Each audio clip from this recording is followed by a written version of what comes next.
Now at 6, a potential break in a decades-long cold case. An hour from now, crews will begin their second day of work to remove a car that investigators think belongs to a missing Portland family. Also this morning, calls for a Clackamas County commissioner to step down growing louder. Commissioner Fireside should do what's right and resign now. The latest on the theft and fraud charges against Commissioner Melissa Fireside.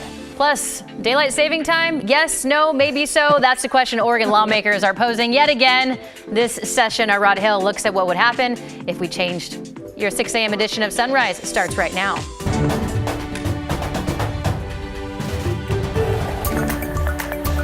Good morning, and thank you for joining us on your Friday. I'm China Green. And I'm Drew Carney. One thing we know for sure, gang, we are setting our clocks ahead this weekend, right? 2 o'clock Saturday night, if you will, into Sunday morning.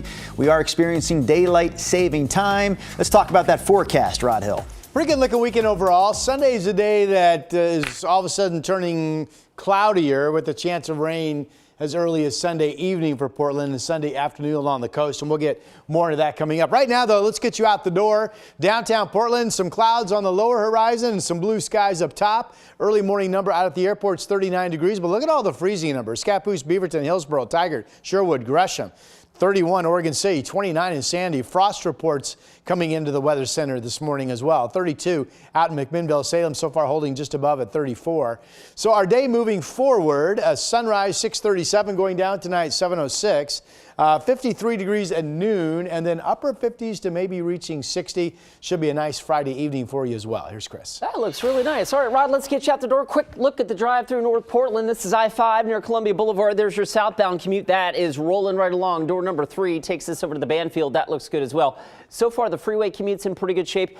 Big heads up for folks through Sherwood this weekend. A reminder that 99W closes for 56 hours for that new pedestrian bridge installation. That's near Sunset Boulevard. The closure's from 9 p.m. tonight until as late as 5 o'clock tomorrow, or excuse me, Monday morning. And also the Morrison Bridge closes for bridge maintenance on Sunday. Guys, back to you. All right, Chris, thank you for that. Let's get back to our top story this morning. Big break in the case of a Portland family who went missing nearly 70 years ago.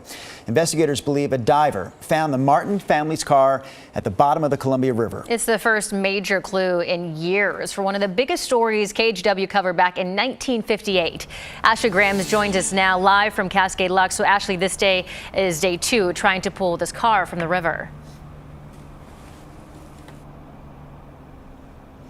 Yeah, Drew, China, good morning. Day 2 of this recovery effort set to begin here in just about an hour or so. The Hood River County Sheriff says they struggled to get this car out yesterday. They were unable to pull it out of the Columbia River because how much debris is down there. I saw them bring in a barge yesterday. That barge has a crane on it. They also have a dive team here as well. But it was an independent diver that discovered this car a few months ago. His name is Archer Mayo, and he lives in White Salmon. He's been working this case for the past several years. Mayo says it's about 50 feet under the surface of the water and about 7 feet under the bottom of the river, encased in debris. I went down there and was able to kind of make a rope course for them to find the car because it's still under the ground. So it's really difficult conditions. And finding the car, that was really a moment of understanding that no one else witnessed the tragedy of these 3 little girls and their parents drowning, dying, and this car represents that witness. So that was very emotional for me, a lot more than I even expected. Yeah, Mayo believes this is the Martins' car. In December of 1958, the family, Kenneth and Barbara Martin and their 3 daughters, went to the gorge to gather greenery for Christmas wreaths. They never returned. Only the bodies of the 2 youngest children were found miles away from each other in the river the following year. Now, the Hood River County Sheriff's Office says they are prepared for the fact that when they pulled this car out, they could find the remains of the rest of the family. The sheriff saying they are treating this like they would any other criminal investigation, and they are prepared to take in any kind of forensic evidence that they may find. Drew, China. All right, Ashley Graham's live there along the Columbia in Cascade Locks this morning. Thank you. Let's check out some other local headlines here. A Multnomah County Sheriff's deputy is recovering after a suspected drunk driver crashed into his patrol car. So this happened Wednesday night on I-84, just a few miles from downtown Portland. The deputy had pulled someone over on the shoulder and was still in his car when an SUV slammed into him from behind. Both the deputy and the driver of that SUV, 49-year-old Jose Alvarez from Beaverton, were taken to the hospital with minor injuries. After he was discharged, Alvarez was arrested and charged with DUI. Let's talk about Portland roads here for a second. The city data shows that fewer people are dying in crashes, according to a new report. Deadly traffic crashes dropped by 60% last year. 58 people were killed compared to a record high of 69 in 2023. But the new number is still significantly higher than the period from 2015 to 2019, when the average number of people killed was 41. Almost half of last year's traffic deaths happened on the eastern end of the city beyond I-205. Clackamas County Commissioner Melissa Fireside has now had her pay and benefits frozen after she was charged with multiple felonies and placed on leave. Commissioners passed the motion in a packed meeting yesterday. Fireside is accused of stealing over $10,000 from an 83-year-old man by forging his signature and the signature of Oregon Representative April Dobson. Also, she's accused of forging close to $60,000 in promissory notes. Commissioner Ben West joined the calls for Fireside to step down.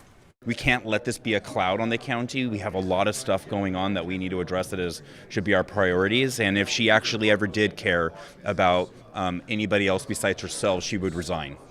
Fireside pleaded not guilty to the charges and did not comment when we tried to talk with her.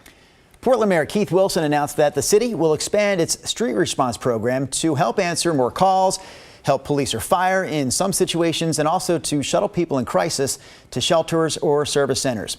Portland Street Response launched in 2021 to help people in a behavioral or drug-related crisis.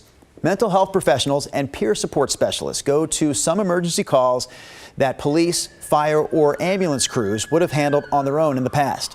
Street Response, though, does not get involved if someone appears to be either armed or violent.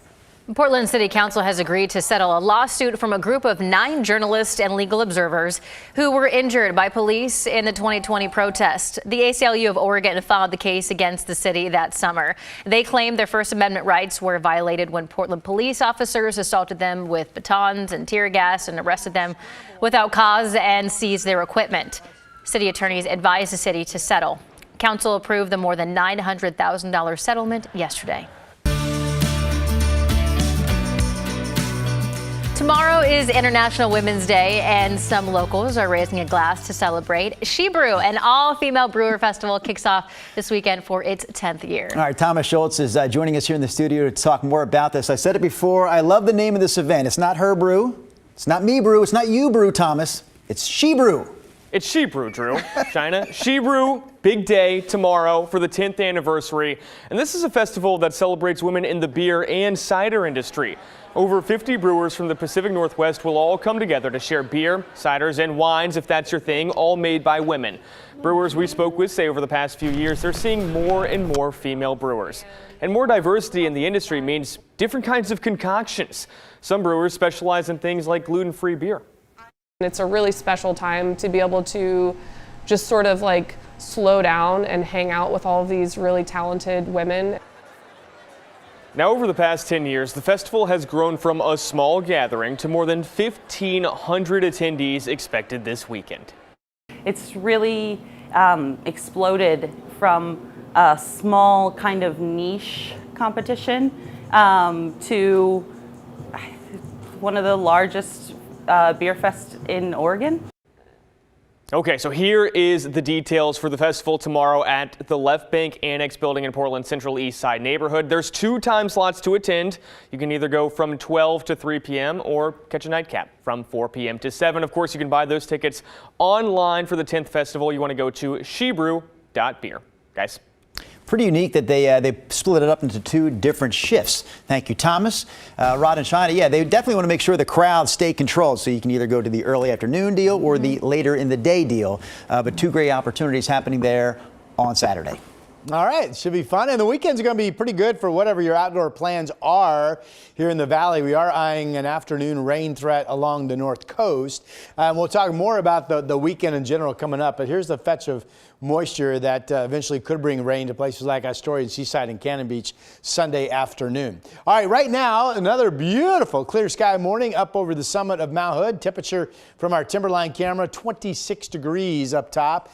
Winds are pretty light up there once again, and you could see some blue sky, but some low clouds mixed on the horizon from our Wells Fargo camera. 39 is the temperature. We're about 30 minutes away from sunrise on this Friday. It is chilly out, and we have frost in quite a few spots. I mean, West Lynn's at 36, but you get over the Tigard and it's 31. Salem is at 34, but you get out to Dallas, it's 31, and up into McMinnville, it's 32. Estacada and Canby also freezing this morning. Another dry day, a similar day to the last couple, kind of partly to mostly sunny overall. We do have some cloudiness along the coast this morning, but here it's expected to be partly to eventually mostly sunny at times as well. Low 50s there, well up into the 50s to maybe 60 up and down I-5. West winds to 15 out in the gorge. The Dow's about the same as Portland, 58 degrees later today. And a nice day in Central Oregon, Sun River 48. LeGrand gets up to about 49. Here is the 7-day. Today, mostly sunny. We could hit 60. It's been 59 the last 2 days. Tomorrow, definitely up into the 60s, partly to mostly sunny, 64. And then Sunday, increasing cloudiness. We could cloud over at some point in the afternoon, and we could see rain as early as at some point Sunday evening. That chance of rain into Monday is now looking more and more likely, especially Sunday overnight, and then rain at times after that on Tuesday, Wednesday, and Thursday. But really, most of your weekend is still looking pretty good. Here's Chris. Thanks for that, Rod. A reminder, big traffic alert through Sherwood this weekend. 99W closes tonight at 9 p.m. through as late as 5 a.m. Monday. The city of Sherwood building a 900-foot long bike and pedestrian bridge over 99W. This is pretty cool. I want to step out of the way. This is a rendering of what this may look like in the evening and at night when they have the lights on it, right? That's pretty cool. When finished, they estimate 500 trips a day between pedestrians and cyclists will make that crossing between Sherwood High School and the YMCA. All right, your detour this weekend will be Elwart Road and Edie Road. Some 42,000 trips a day go through this stretch of 99W. So Drew and China, obviously, that's going to create some slowing even on the detour routes. Be prepared for that this weekend in Sherwood.